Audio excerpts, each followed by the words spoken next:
चर्चा करने का प्रयास करूंगा। मैंने मधुसूदन प्रभु को कहा था कि आप बहुत बेटर जानते हो, विशेष रूप से राधा रानी और उनकी लीला स्थलियों के बारे में, आप ही चर्चा करो। तो होपफुली मैं थोड़ा वर्णन करने के बाद अगले साल तो नहीं, अगली बार अगली बार मधुसूदन प्रभु से हम श्रवण करेंगे अधिक से अधिक राधा रानी और कृष्ण की जो लीलाएं हैं, राधा कुंड और यहाँ आसपास की लीला स्थलियों की।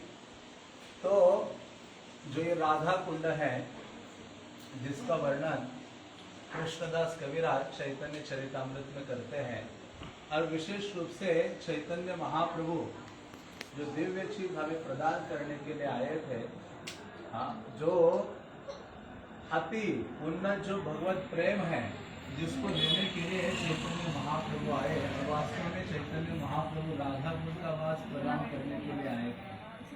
तो ऐसे चैतन्य महाप्रभु की अनुकंपा है और श्रील प्रभुपाद की विशेष कृपा है कि सारे त्रिभुवन में इस सृष्टि का जो सबसे सर्वोच्च स्थान है वह राधा कुंड, जहाँ हमें बैठने का सौभाग्य प्राप्त हुआ है। तो श्रील रूप गोस्वामी राधा कुंड की महिमा का वर्णन उपदेशामृत ग्रंथ में करते हैं। ये उपदेशामृत ग्रंथ बहुत अमेजिंग है, मतलब शुरुआत से लेकर अंत तक है। उस एक बुक को आप पकड़ के भगवत धाम जा सकते हो। इतना सूत्र रूप में रूप गोस्वामी ने जितनी भी चैतन्य महाप्रभु की शिक्षाएं हैं उनको उसमें रखा हुआ है। क्योंकि उपदेशामृत का निर्माण कैसे किया था या संकलन कैसे किया था रूप गोस्वामी ने, जब चैतन्य महाप्रभु जगन्नाथपुरी में थे और अपने भक्तों के समय सागर के तट पर संध्या के समय में बैठे थे, और चैतन्य महाप्रभु कई सारे उपदेश प्रदान करने लगे। और ऐसा वर्णन करते हैं कृष्णदास कविराज कि रूप गोस्वामी पीछे बैठे थे और उन्होंने सारा नोट्स बनाना शुरू किया, और उन नोट्स को ही आगे जाकर रूप गोस्वामी ने संकलित किया, उपदेशामृत नामक जो ग्रंथ है उसका संकलन किया। तो ऐसे उपदेशामृत वास्तव में राधा कुंड की जो महिमा है उसका वर्णन करता है। उसके 90 श्लोक में रूप गोस्वामी लिखते हैं, वैकुंठा जनितो वरा मधुपुरी तत्रादि रासोत्सवा। तो वो कहते हैं कि जो मथुरा है वो वैकुंठ से भी श्रेष्ठ है। और ऐसा जो क्यों श्रेष्ठ है, क्योंकि मथुरा में भगवान ने क्या किया था, जन्म ग्रहण किया था। वैकुंठा जनितो वरा मधुपुरी तत्रादि रासोत्सवा वृंदारण्य मुदार पानी रमना तत्रापि गोवर्धना। और वो कहते हैं कि वो जो स्थान है मथुरा है, मथुरा से भी वृंदावन श्रेष्ठ है, क्योंकि वह भगवान ने अपने रास क्रीड़ाएं किए थे। और इस वृंदावन में भी गोवर्धन श्रेष्ठ है, क्योंकि पानी बुदरात, मतलब भगवान ने अपने हाथ के जो उंगली है उस पे गोवर्धन को धारण किया था। और फिर रूप गोस्वामी कहते हैं, राधा कुंडमपि गोकुलपते प्रेमामृताप्लवनात्। और वो कहते हैं हो सकता है कि जो गोवर्धन है उसका स्पर्श भगवान ने लगातार 7 दिन के लिए किया या उस पर कई प्रकार से विचरण किया, लीलाएं की, लेकिन ऐसे गोवर्धन से भी श्रेष्ठ स्थान कौन सा है, राधा कुंड है। क्योंकि ये सदैव राधा कृष्ण की जो दिव्य लीलाएं हैं उनका जो प्रेम है उससे भरा रहता है। जैसे कहा जाता है कि भगवान श्रीमती राधा रानी के साथ जो गोपाल की क्रीड़ाएं हैं, अब उनका ये मिलन स्थली है। जैसे 3 योग पीठ ब्रज में, योग पीठ का अर्थ है कि जहाँ भगवान मिलते हैं। तो एक तो है गोविंद देव, जहाँ भगवान गोविंद देव है वृंदावन में, और एक स्थान इसको भी कहा जाता है राधा कुंड को, और एक है वृंदा कुंड में भी क्या करते हैं, राधा कृष्ण मिलते हैं। तो इस प्रकार से रूप गोस्वामी कहते हैं कि ऐसा कौन बुद्धिमान व्यक्ति होगा जो ऐसे राधा कुंड की सेवा को छोड़कर किसी और अन्य स्थान में रहेगा। तो बल्कि उद्देश्य तो यही है सारे आचार्यों का कि जाकर कहा भजन करो, राधा कुंड के तट पर कोई एक स्थान मिले जहां जाकर मैं भजन करूं। लेकिन श्रील प्रभुपाद ने हमें सही भावना प्रदान की है। जैसे प्रभुपाद कहते थे कि 3 प्रकार के ब्रजवासी होते हैं। एक ब्रजवासी है जिसने ब्रज में जन्म लिया है और पूर्ण रूपेण कृष्ण राधा कृष्ण की सेवा में नियुक्त है, तो उतना तो सौभाग्य हमारा है नहीं। हम बहुत पतित नीच अधम व्यक्ति हैं। और दूसरा ब्रजवासी कौन है? जिसने ब्रज के बाहर जन्म लिया है लेकिन आकर वो क्या करता है, ब्रज में रहता है और ब्रज की सेवा में समर्पित है, तो उतना भी सौभाग्य हमारा नहीं है। लेकिन श्रील प्रभुपाद ने हमें एक ब्रजवासी होने के लिए मतलब अपॉर्चुनिटी प्रदान की है, और वो कौन सा है? जिसका जन्म ब्रज में भी नहीं हुआ है और जो ब्रज में आकर भी निवास नहीं कर रहा है, लेकिन ब्रज के बाहर जन्म लेकर भी ब्रज की भावना से वो बाहर रह रहा है और ब्रज के वियोग में विरह में ब्रज की सेवा में नियुक्त है। वो है तीसरा ब्रजवासी। तो इस प्रकार से श्रील प्रभुपाद की अनुकंपा है कि हमें वो ब्रजवासी बनने का मौका प्रदान करते हैं। ब्रजवासी केवल ब्रज में आके यहाँ रह के उतना ही नहीं है, उतना ही सीमित नहीं है ब्रजवासी। इस प्रकार से प्रभुपाद ने हमें ब्रजवासी होने का मौका दिया है। और ये ब्रजवासी हम कैसे हो सकते हैं? केवल आध्यात्मिक गुरु की कृपा से ही हो सकते हैं। इसलिए कभी भी आध्यात्मिक गुरु को लांघने का प्रयास नहीं करना चाहिए।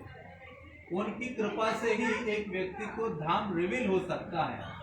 आप आकर धाम में रह सकते हैं, कुछ तपस्या कर सकते हैं, लोगों की प्रशंसा स्वीकार कर सकते हैं, आदर सम्मान आपको मिल सकता है, लेकिन आपके हृदय में ब्रज नहीं होगा। राधा कृष्ण के लिए दिव्य प्रेम की जो अनुभूति है प्रगाढ़, वो जागृत नहीं हो सकती।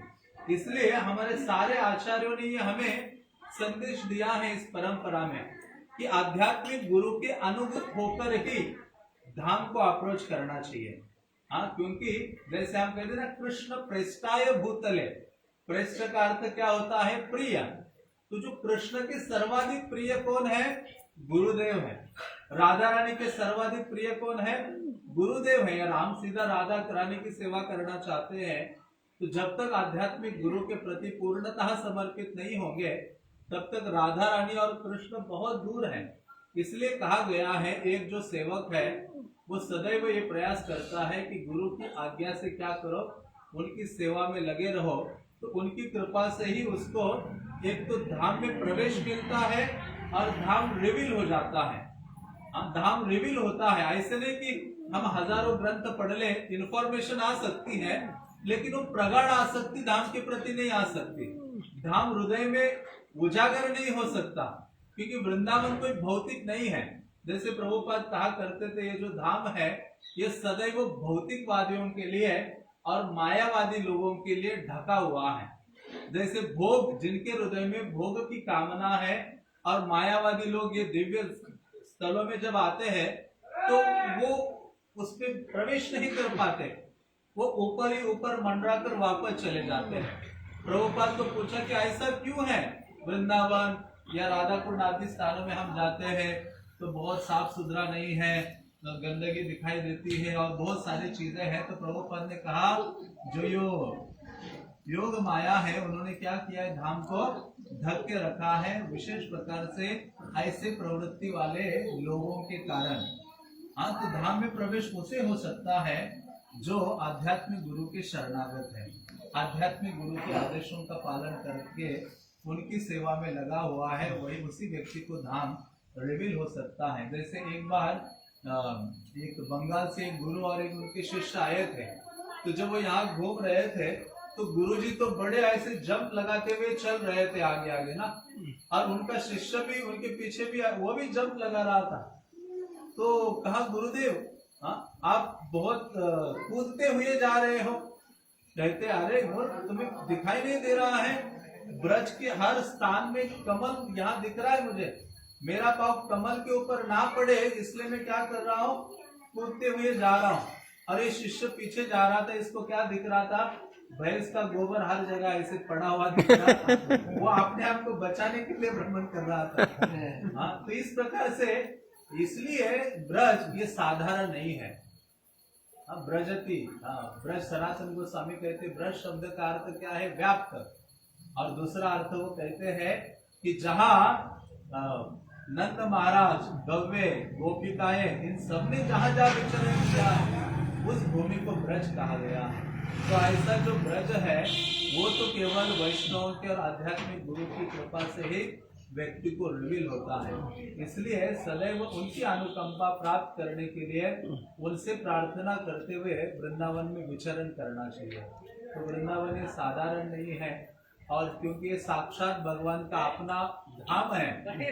कोई ये कह सकता है कि अरे नित्य गोलोक और ये होम वृंदावन उसके अंतर है, कोई अंतर नहीं है। हाँ, तो वो साक्षात भगवान का धाम यहाँ विराजमान है, उनकी लीला क्रीड़ा स्थली है भगवान की। और ऐसा वृंदावन कृष्ण को सबसे अधिक प्रिय है। क्यों भगवान को ये वृंदावन प्रिय है? क्योंकि भगवान को अपने भक्त बहुत अधिक प्रिय है। जैसे प्रभुपाद कहते थे, ब्रजवासी बनने का अर्थ है कि जीवन का केंद्र बिंदु क्या बन जाए? कृष्ण बन जाए। ब्रजवासियों के जीवन के सेंटर कौन है? कृष्ण है। तो उसी प्रकार से हमारे जीवन के भी केंद्र बिंदु जब कृष्ण बनेंगे तभी हम वृंदावन को समझ पा सकते हैं, देख पा सकते हैं।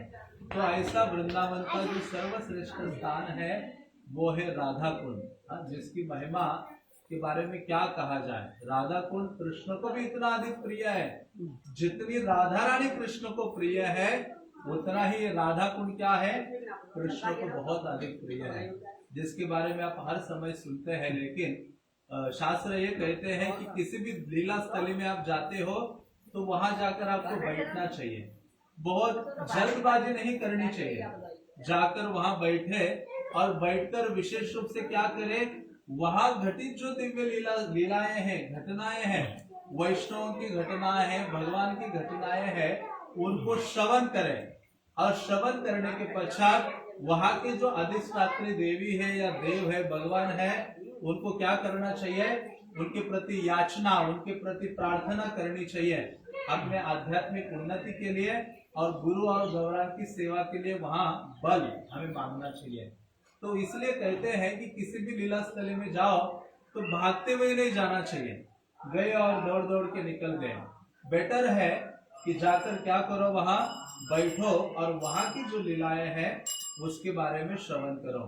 तो ऐसा ये जो राधा कुंड है, जिसका वर्णन विश्वनाथ चक्रवर्ती ठाकुर ने बहुत विस्तृत रूप से अपने टीका में किया है और श्रील प्रभुपाद श्रीमद् भागवतम में भी करते हैं। और वर्णन आता है कि जब भगवान ने अरिष्टासुर का वध किया था, अरिष्टासुर एक बैल के रूप में आया था।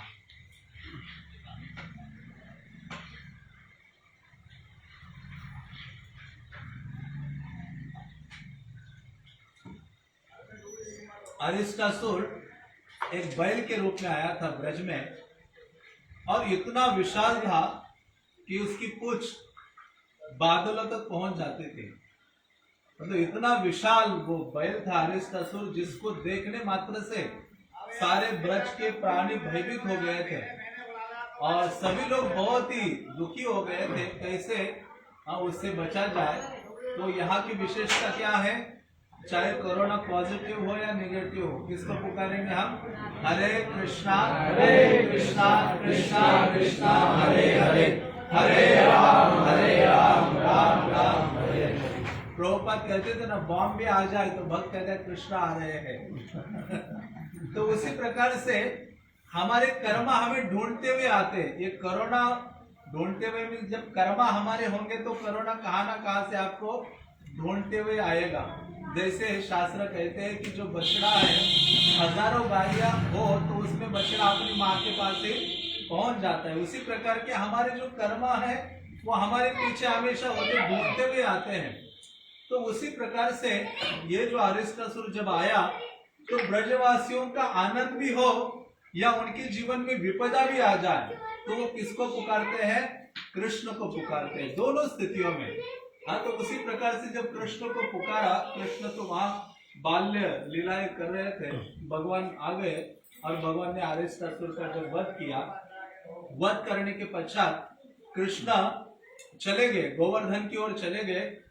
ऐसा वर्णन आता है 1-2 घंटे बीत गया और फिर कृष्ण ने अपनी बांसुरी बजाई।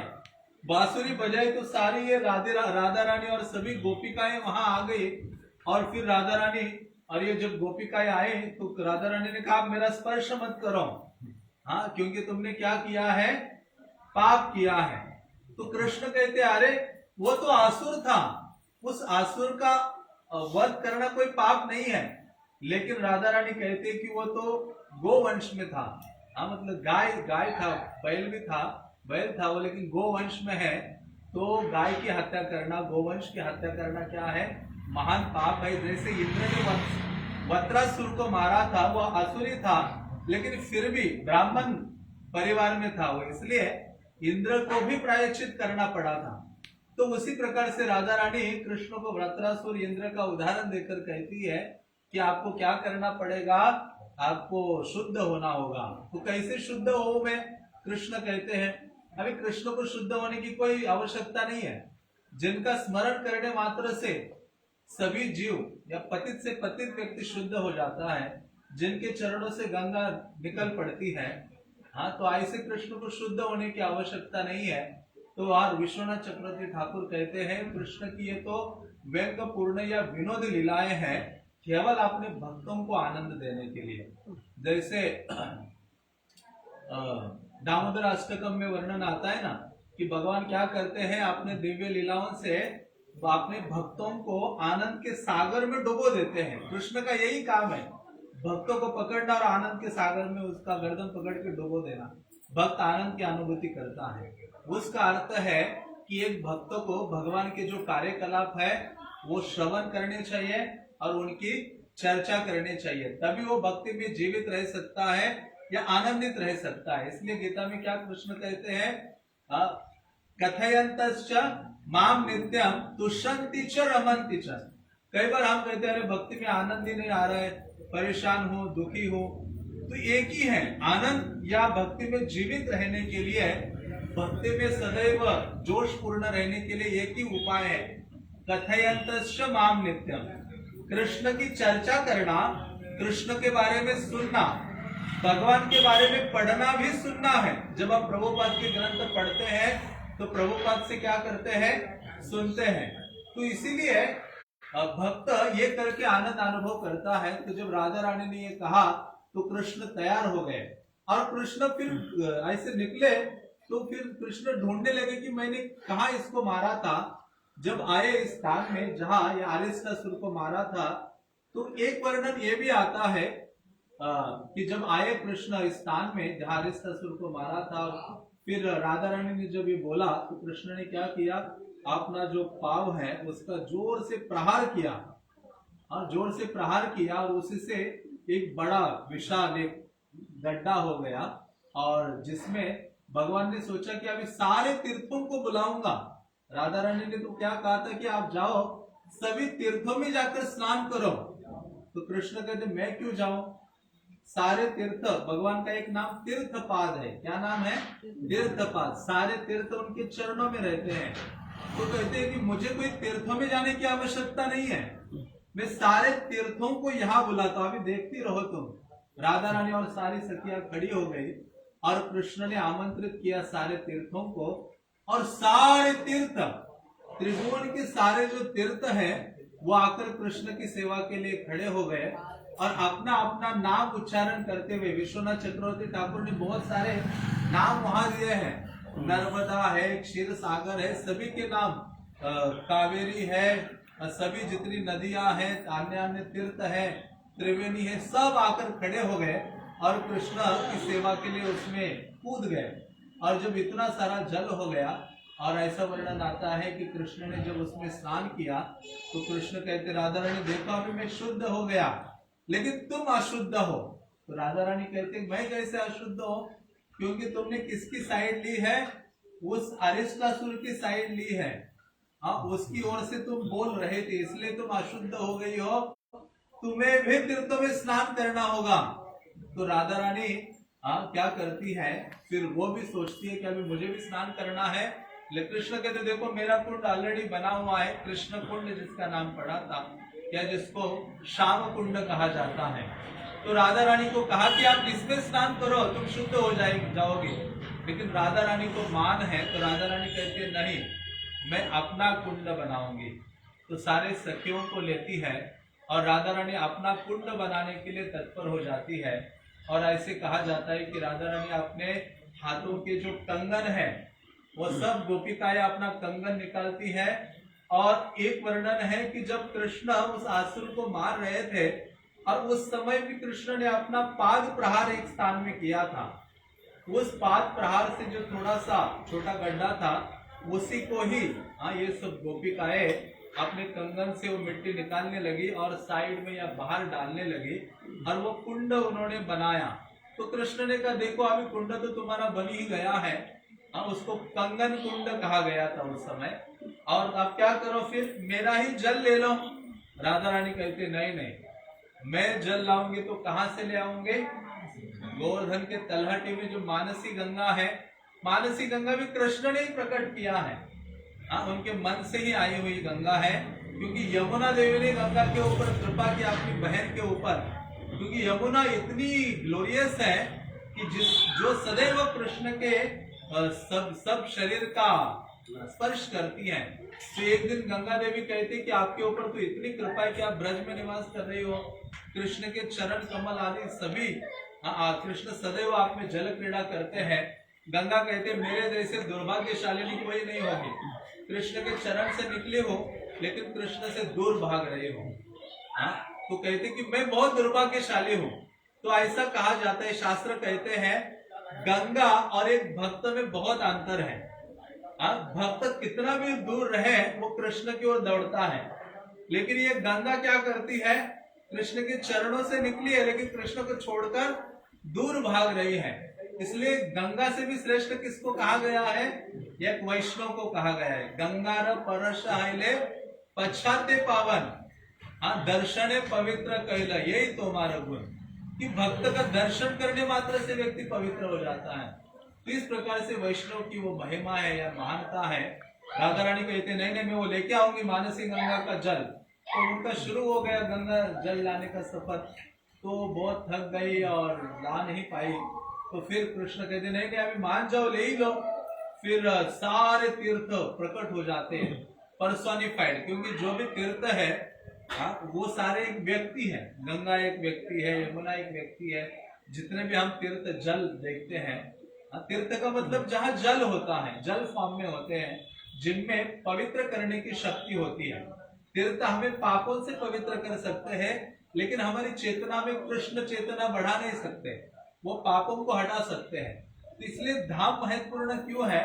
क्योंकि धाम हमारी जो बहुत गंदी चेतना को शुद्ध करता है और हमारी चेतना में कृष्ण भावना स्थापित करता है। इसलिए कहते तीर्थ स्थानों में जाने से अच्छा कहाँ जाना चाहिए व्यक्ति को? ज्यादातर धामों में जाना चाहिए, जैसे हरिद्वार है, त्रिवेणी है, ये सारे तीर्थ आदि है। लेकिन धाम में जाना चाहिए भक्तों को ज्यादातर।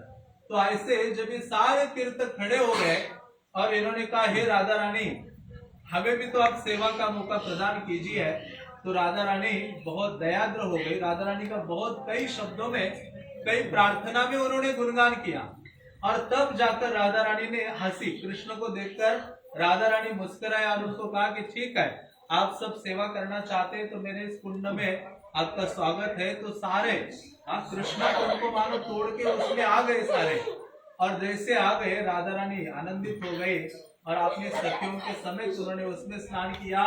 केवल उन्होंने नहीं, फिर राधा कृष्ण ने दोनों ने ही यहाँ राधा कुंड में भी स्नान किया और श्याम कुंड में भी स्नान किया। और कृष्ण ने कहा जो व्यक्ति राधा कुंड में स्नान करेगा उसको मैं क्या करूंगा? प्रेम प्रदान करूंगा। और राधा रानी ने भी कहा जो भी कृष्ण कुंड में स्नान करेगा उसको मैं क्या करूंगा? प्रेम प्रदान करूंगा। तो इस प्रकार से शास्त्रों में बहुत प्रेरित किया गया है, पुराणों में आदि में राधा कुंड स्नान आदि के लिए। तो इस प्रकार से जब ये राधा कुंड का निर्माण हुआ और ये विशेष लीला स्थली बनी, राधा कृष्ण की ये दिव्य लीला स्थली बनी। राधा कृष्ण कई बार यहाँ दिव्य लीलाएं करते थे। और ऐसा नहीं कि राधा कुंड इस जगत में ही है, गोलोक वृंदावन में भी क्या है? राधा कुंड है, वहां भी कई लीलाओं का वर्णन आता है।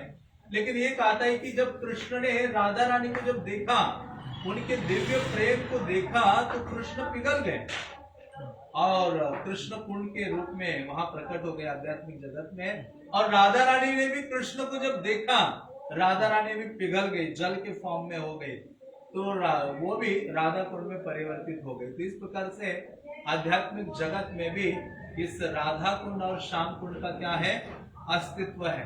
इसलिए जो भी महानतम रागानुगा भक्त है उन सभी ने यही कामना की है कि हम सब कहाँ आकर किसके तट पर भजन करें, राधा कुंड के तट पर भजन करें। तो वो हमारे लिए नहीं है। हाँ, प्रभुपाद के समय में एक भक्त था जिसको बहुत ऐसी उत्साह आ गया, प्रेरणा आ गई, अफ्रीकन डिवोटी था, और वो आ गया कि नहीं अभी जाना, इंडिया आ गया। सबसे पहले मायापुर गया और मायापुर उसने भजन शुरू किया। भक्त लोग 16 करते तो मैं डबल ट्रिपल मालाएं शुरू कर दी, मानो 64 मालाएं शुरू कर दी। अब कभी कभी हमें लगता है ना मेरे जैसा साधक कोई नहीं है, हमें लगता है कि मैं ही बेटर हूँ। जैसे ये भाव आता है ना, समझो उसका पतन हो गया है। चेतना से क्या हो गया है, उसका पतन हो गया है। नाम में कहाँ मति लगेगी, मति तो इसी में ही लगेगी ना, मैं बेटर हूँ उससे। बल्कि भक्तिविनोद ठाकुर कहते हैं भक्त का भाव क्या होता है, उत्तम है या अपना के माने आधम। वो उत्तम होने के बावजूद भी अपने आप को क्या सोचता है सदैव, अरे मैं बहुत आदम हूँ। यही ये गौड़िया संप्रदाय की विशेषता है।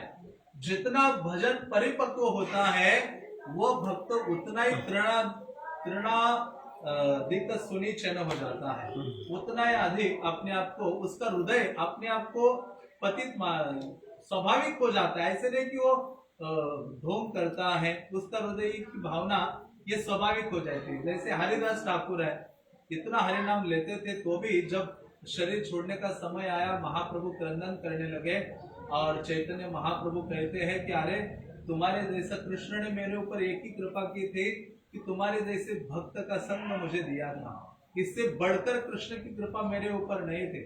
तो ये हरिदास ठाकुर हंसने लगे, कहते प्रभु आपके पास ना इतने बड़े बड़े भक्त हैं और मैं क्या हूँ, पिप्पिलिका मात्र। वो कहते हैं मैं तो एक चींटी हूँ और इस संसार में चींटी मर जाए किसको फर्क पड़ता है। तो मतलब सोचो, हरिदास ठाकुर इतने महान वैष्णव है लेकिन अपने आप एक चींटी से भी शुद्र अधम मान रहे हैं, और मृत्यु के अंत तक उन्होंने क्या नहीं किया, अपना जो भजन है उसको छोड़ा नहीं है। लेकिन कभी गर्व से उन्होंने ये नहीं कहा कि मैं नामाचार्य हरिदास ठाकुर हूँ, है ना। मतलब महाप्रभु जिस नाम को देने आए उसका नामाचार्य उनको बनाया था, साधारण चीज नहीं थी। वो हरि नाम लेते थे, महाप्रभु उनकी सेवा करते थे। रोज जगन्नाथ मंदिर से जगन्नाथ प्रसाद लाकर सबसे पहले किसी वैष्णव भक्त के पास जाते थे महाप्रभु। पुरी में तो किसके पास जाते थे, हरिदास ठाकुर के पास जाते थे।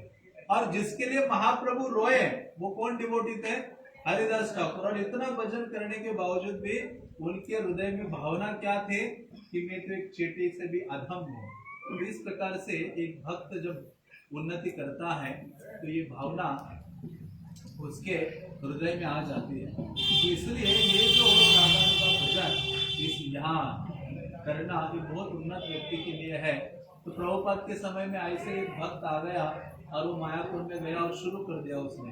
वो मंदिर में नहीं रहने लगा, वो उस समय लोटस बिल्डिंग था, एक ही बिल्डिंग है ना जो राधा माधव है, वो सामने एक पेड़ था, पेड़ के ऊपर रहता था दिन में रात में। उसने पूरा एक लकड़ियां वगैरह डाल के, घास डाल के अपना एक पेड़ के ऊपर कुटिया बनाया और उधर वो अपना माला करता था, प्रसाद भी उधर ही पाता था।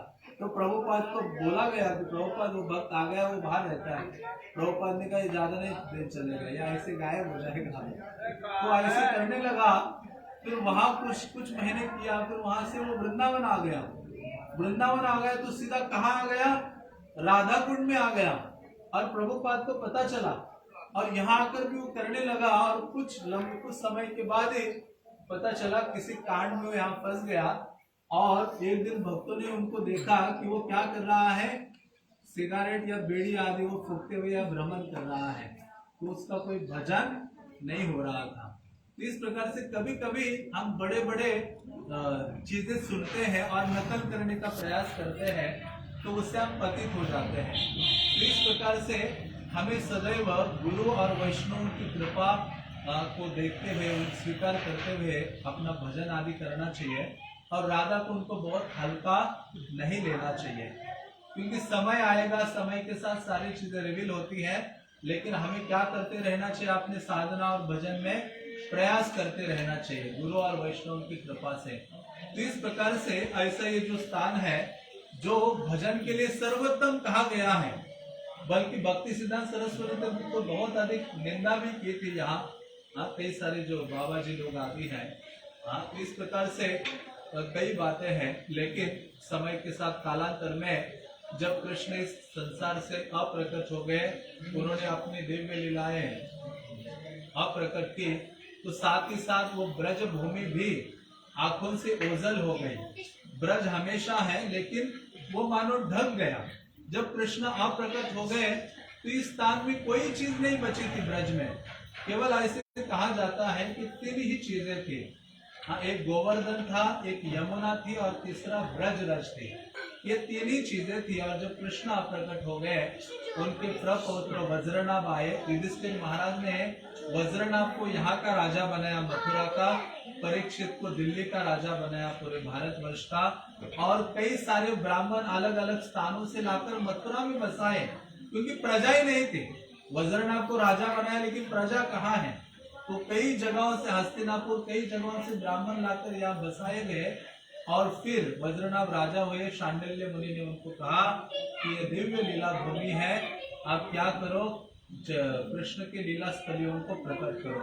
तो वज्रनाभ वो पहले डिवोटी है कृष्ण के, जिन्होंने पूरे ब्रज को उजागर किया। कई विग्रहों की स्थापना की, कई कुंडों को उजागर किया, लीला स्थलियों को प्रकट किया। और राधा कुंड को भी उन्होंने क्या किया, सर्वप्रथम प्रकट किया था। राधा कुंड, इसलिए वज्र कुंड जब शायद 41 में भी या बीच में भी राधा कुंड की जब सफाई हुई थी, तो 4 दीवारी वाला छोटा सा कुंड है, जिसको कंगन कुंड कहते। ओरिजिनली वो राधा रानी ने बनवाया था, और उसी को ही फिर वज्रनाभ ने भी उजागर किया था। और उसके पश्चात, वज्रनाभ के पश्चात ये सारा ब्रज भूमि, क्योंकि वज्रनाभ भी लगभग 5000 साल पूर्व ही आए थे, सारा ब्रज भूमि जैसे था वैसे हो गया, ढक गया। फिर जब चैतन्य महाप्रभु आए, तो चैतन्य महाप्रभु के कई सारे कार्य थे। प्रचार करना एक कार्य था, लेकिन महाप्रभु के मन में ना एक बहुत बड़ी बात थी। क्या? कि वृंदावन को उजागर करना है, वृंदावन को उजागर करना है। तो उसके लिए चैतन्य महाप्रभु ने अपने 2 सेनापति भक्त ढूंढे। ये 2 भक्तों को सेनापति भक्त कहा जाता है, रूप गोस्वामी और सनातन गोस्वामी। महाप्रभु को चैतन्य मंगल में ऑफिशियली सेनापति भक्त बोला गया है, लेकिन उस समय ये रूप सनातन को सेनापति भक्त कहा जाता था। तो चैतन्य महाप्रभु ने रूप सनातन के द्वारा कई लीला स्थलियों को उजागर किया, लेकिन राधा कुंड को किसने उजागर किया? स्वयं चैतन्य महाप्रभु ने। चैतन्य महाप्रभु जब आए थे वृंदावन, सर्वप्रथम मथुरा आए, वहां विश्राम घाट में उन्होंने विश्राम किया, स्नान किया, और फिर वृंदावन आए, जहाँ ये इमली तला आदि है, उस एरिया में आए, अक्रोर घाट में चैतन्य महाप्रभु रहे। और जब राधा कुंड में आए चैतन्य महाप्रभु, तो सर्वप्रथम मानसी गंगा गए। वहां चैतन्य महाप्रभु एक रात रहे, उन्होंने मानसी गंगा में स्नान किया और दूसरे दिन परिक्रमा की। परिक्रमा करते करते जब चैतन्य बैठक यहाँ है, चैतन्य महाप्रभु इस स्थान में आए और बैठे, तब चैतन्य महाप्रभु को स्मरण आया अपनी दिव्य लीला स्थली, क्योंकि चैतन्य महाप्रभु साक्षात कृष्ण है। श्री कृष्ण चैतन्य राधा कृष्ण नाही अन्य। तो ऐसे चैतन्य महाप्रभु की ये लीला स्थली का स्मरण आया कि अरे राधा कुंड, श्याम कुंड कहाँ चला गया। तो चैतन्य महाप्रभु ने क्या किया, यहाँ उस समय राइस के खेत थे, जिसको लोकली ऐसे कहा जाता है कि थोड़े ही खेत थे, बहुत थोड़े खेत थे, बाकी सभी जगह बहुत सारा जंगल था।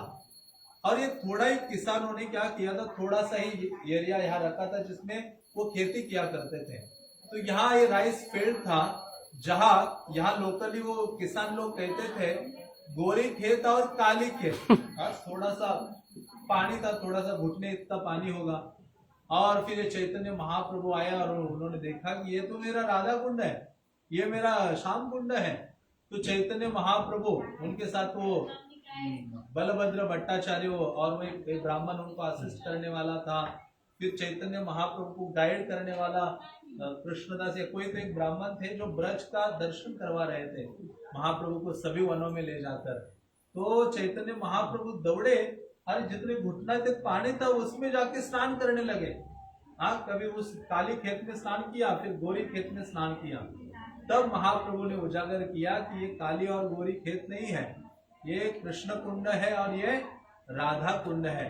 और फिर सारे जो वैष्णवगण है बाद में, हाँ, गोस्वामी गण और अन्य वैष्णवगण, हाँ, फिर इस स्थान में निवास करने लगे और यहाँ भजन करने लगे। और बाद में ये जो सुंदर रूप से हमें दिखाई देता है, इतना विशाल राधा कुंड और श्याम कुंड, ये रघुनाथ दास गोस्वामी के द्वारा, हाँ, प्रदत्त है। रघुनाथ दास गोस्वामी जब स्वरूप दाम चैतन्य महाप्रभु अप्रकट हो गए जगन्नाथपुरी में, तो रघुनाथ दास गोस्वामी को लगा कि मैं क्यों अपना शरीर धारण करूं। रघुनाथ दास गोस्वामी तो अप्रकट मतलब अपना प्राण त्यागना चाहते थे। उस समय वैष्णव दुखी हो जाता तो गोवर्धन के ऊपर चढ़ता था और ऊपर से जंप लगा देता था, और कोई उपाय नहीं था उसके पास। तो रघुनाथ दास गोस्वामी इसी भावना से जगन्नाथपुरी आए। इतना अधिक विरह उन्हें हो रहा था कि वो आए और उन्होंने कहा गोवर्धन के ऊपर जाऊंगा और अपना प्राण त्याग दूंगा। तो जब आए तो रूप सनातन मिले और रूप सनातन ने उनको बहुत समझाया और अपने बड़े भाई के रूप में उन्होंने रूप सनातन को देखा और रूप सनातन ने उनको आदेश दिया कि आप ही एकमात्र वैष्णव हो जिन्होंने चैतन्य महाप्रभु के जो अंत्य लीला है और विशेष रूप से जगन्नाथपुरी की लीलाओं का दर्शन किया है, और आप ही उनको उजागर कर सकते हो। तो आप क्या करो, राधा कुंड में जाके निवास करो, राधा कुंड के तट पर निवास करो और वहां जाकर भजन करो और चैतन्य महाप्रभु की लीलाओं का वर्णन। तो रघुनाथ दास गोस्वामी उनके आदेश से यहाँ आते हैं और यहाँ राधा कुंड के तट पर, क्योंकि यहाँ उनका नाम दास गोस्वामी, उनका जो फेमस नाम, यहाँ उनको क्या कहते हैं, दास गोस्वामी कहा जाता है। तो ऐसे रघुनाथ दास गोस्वामी के भजन का भी वर्णन चैतन्य चरितामृत के आदि लीला में आता है। लेकिन संक्षेप में कहा जाए, रघुनाथ दास गोस्वामी यहाँ निवास किए और बहुत अधिक उन्होंने भजन किया। 2000 वैष्णव को दंडवत करते थे, 1000 कृष्ण को दंडवत करते थे, अपनी शालिग्राम की पूजा करते थे और दिन भर हरिनाम का उच्चारण लेते करते थे और एक मानो एक मुट्ठी भर छाछ पीते थे, बस यही उनका आहार था। तो ऐसा जो वैराग्य प्रकट किया है, जिसके प्रति चैतन्य महाप्रभु भी जगन्नाथपुरी में आकर्षित हो गए थे रघुनाथ दास गोस्वामी के वैराग्य से। तो ऐसा यहाँ रघुनाथ दास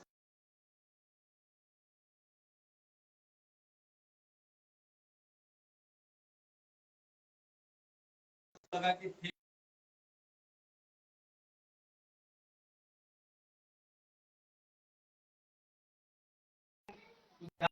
पैसा लेके जा रहा था, वहां कुछ धन देना चाह रहा था, तो भगवान उनके स्वप्न में वहां आए, कहा अरे अब बद्रीनाथ में मत दो, आप कहा जाओ, वृंदावन जाओ, वृंदावन में राधा कुंड चले जाओ, जहाँ रघुनाथ दास गोस्वामी ने डोनेशन दो।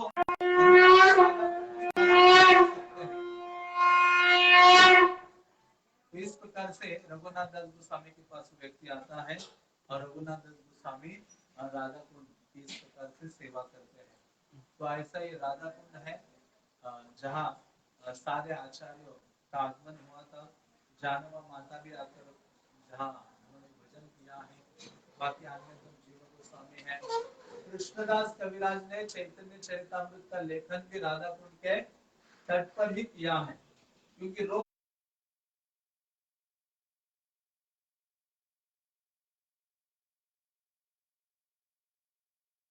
3 घंटे के लिए रघुनाथ दास गोस्वामी चैतन्य महाप्रभु की कथा या इसके तट पर क्या करते थे और कृष्णदास कविराज आगे बैठकर सुनते थे और नोट्स बनाते थे। और ये सब होने के बाद कृष्णदास कविराज ने इसी स्थान पर बैठकर क्या किया, चैतन्य चरितामृत का ग्रंथ दिया, जिसमें चैतन्य चरितामृत की सारी शिक्षाएं, चैतन्य महाप्रभु की सारी जो महत्वपूर्ण शिक्षाएं वो सब मिलित है। तो ऐसा ये राधा कुंड है जिसके आसपास हजारों लीला स्थलियां हैं। पांडव भी अब वृक्ष रूप में निवास करते हैं। तो ऐसे राधा कुंड को हमें प्रणाम करना चाहिए, प्रार्थना करनी चाहिए। और विशेष रूप से राधा रानी की कृपा हमें कैसे प्राप्त होती है, 2 चीजें करने से राधा रानी की जो कृपा है वो सरल हो जाती है।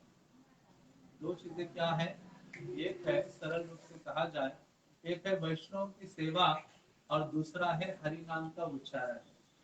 हाँ, क्योंकि जब सनातन गोस्वामी रूप गोस्वामी को मिलने के लिए आए तो रूप गोस्वामी के हृदय में वहां सनातन गोस्वामी की सेवा करने की भावना जागृत हो गई। तो राधा रानी तुरंत आ गई। हम उस स्वीट राइस का लीला आप सुनते हो। तो मुझसे आचार्यगण कहते हैं, जब वैष्णव की सेवा करने की भावना आपके हृदय में है, तो राधा रानी की कृपा हमारे लिए सरल हो जाती है। और दूसरा क्या है, जब हम अनन्य भावना से हरिनाम का उच्चारण करने लगते हैं, जैसे रघुनाथ दास गोस्वामी जब यहाँ निवास कर रहे थे, तो यहाँ कोई भजन कुटीर नहीं था। वो ऐसे ही धूप में राधा कुंड के तट पर हरिनाम लेते थे दिन रात। और जब एक धूप में हरिनाम ले रहे थे, तो श्रीमती राधा रानी आकर क्या करती है, अपना पल्लू उनके ऊपर पकड़ती है। ऐसे कहते हैं विश्वनाथ चक्रवर्ती ठाकुर कि पूरे पसीने पसीने हो गए थे राधा रानी, इतनी धूप थी। लेकिन हरिनाम ले रहे हैं, इसलिए राधा रानी ने क्या किया, उनको छांव प्रदान करने के लिए खड़ी रहेंगे। तो ऐसा कहा जाता है कि जब व्यक्ति हरिनाम का उच्चारण करता है गंभीरता से, और दूसरा उसके हृदय में गुरु और वैष्णव की सेवा करने की भावना बहुत प्रगाढ़ है, तो ऐसे व्यक्ति को ही श्रीमती राधा रानी की जो कृपा है वो सरलता से प्राप्त हो सकती है। इसलिए तो हम प्रभुपाद की गुरु, प्रभुपाद के जो पिता थे, वो कई कुछ साधुओं को बुलाते थे, वैष्णव को बुलाते थे, उनकी सेवा करते थे और कहते थे आशीर्वाद दो मेरे लिए। क्या आशीर्वाद दो कि राधा रानी का भक्त बने। और आप सब श्रील प्रभुपाद की सबसे महत्वपूर्ण सेवा करते हैं, और वो सेवा का जन्म स्थान कहाँ है, यही राधा कुंड है। इसी राधा कुंड के तट पर ही प्रभुपाद को क्या मिला था, आदेश मिला था। इस प्रकार से आपके लिए तो बहुत हृदय के नजदीक है, राधा कुंड क्या है, नजदीक है, क्योंकि यही बुक डिस्ट्रीब्यूशन का बर्थ प्लेस है, जन्म स्थल है। मानो यहाँ ही वो बीज बोया गया था, जहाँ से इतना बड़ा वृक्ष आ गया कि सारे जगत को आप्लावित कर डाला प्रभुपाद। इसलिए राधा कुंड का हमें स्मरण प्रभुपाद के संबंध में करना चाहिए। तो क्या है कि प्रभुपाद की प्रति सेवा की भावना हमारे हृदय में हमेशा बढ़ती रहेगी, और प्रभुपाद के प्रति हम सदैव कृतज्ञ रहेंगे। हरे कृष्णा कृष्णा कृष्णा हरे हरे, हरे राम राम राम हरे हरे। राधा कुंड श्याम कुंड के, श्रीमती राधा रानी के, राधा गोपीनाथ के, श्रील प्रभुपाद के।